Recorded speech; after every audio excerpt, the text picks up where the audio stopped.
ایک ہوتی ہے عمومی نعمت، اس کا ذکر ضرور کرنا چاہیے تحدیث نعمت کے طور پر، شکرانے کے طور پر، اور ایک اللہ تعالیٰ بعض بندوں پر خاص قسم کی رحمتیں کرتا ہے۔ وہ جو خاص فضل ہے نا خدا کا، جو آپ کے پاس موجود ہے اور دوسروں کے پاس موجود نہیں ہے، اس کا ذکر نہ کرنا بہتر ہے۔ ایک چیز ایسی جو آپ کے پاس خدا کی خاص رحمت سے ہے، واللہ یختص برحمتہ من یشاء، اللہ تبارک و تعالیٰ بعض بندوں کو اپنی رحمت سے خاص کر لیتا ہے، اور آپ کے پاس ہے لیکن دوسروں کے پاس موجود نہیں ہے۔ اگر اب آپ اس کا بار بار اظہار کریں گے تو لازمی نتیجہ حسد ہوگا، اس کا دوسروں کے دل کے اندر تکلف پیدا ہوگا۔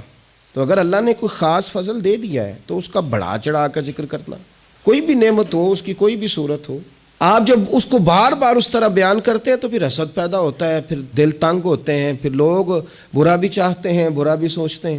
اقبال کے استاد صاحب سے کسی نے کہا کہ آپ نے کمال کر دی، اقبال جیسا شاگرد تیار کیا، تو ڈاکٹر اقبال کے استاد فرمانے لگے میں نے تو ساری کلاس کو ہی پڑھایا تھا، میں اس کو الگ سے تھوڑی لے جاتا تھا، میں نے تو سب کو پڑھایا تھا، بس کلاس میں اقبال ایک ہی تھا۔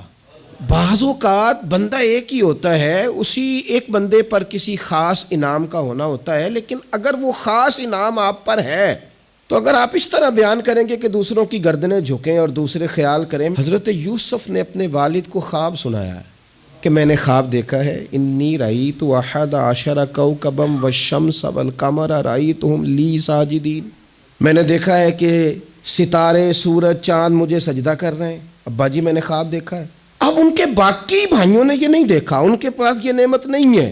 اب والد کیا کہتے ہیں؟ کہتے ہیں یا بنیا لا تقصص رؤیاک علی اخوتک، بیٹا یہ بات بھائیوں کو نہ بتانا۔ میں اپنے باپ کا یوسف تھا، اس لیے شاید سکون سے سو نہ سکا، بھائیوں سے ڈرتا رہا۔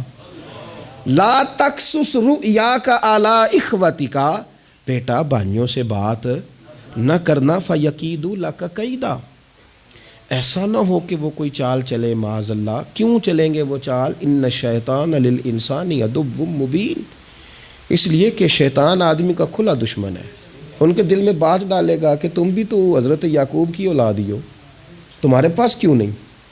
اگر آپ کے پاس کوئی خاص نعمت ہے، نبی پاک صلی اللہ تعالیٰ علیہ وسلم نے فرمایا کہ لوگوں سے چھپا کے نا اپنے مقاصد کی کامیابی پر مدد طلب کرو، چپ کر کے اللہ سے مدد طلب کرو اور مقاصد میں کام کرتے جاؤ، کیونکہ ہر نعمت والے پر حسد کیا جاتا ہے۔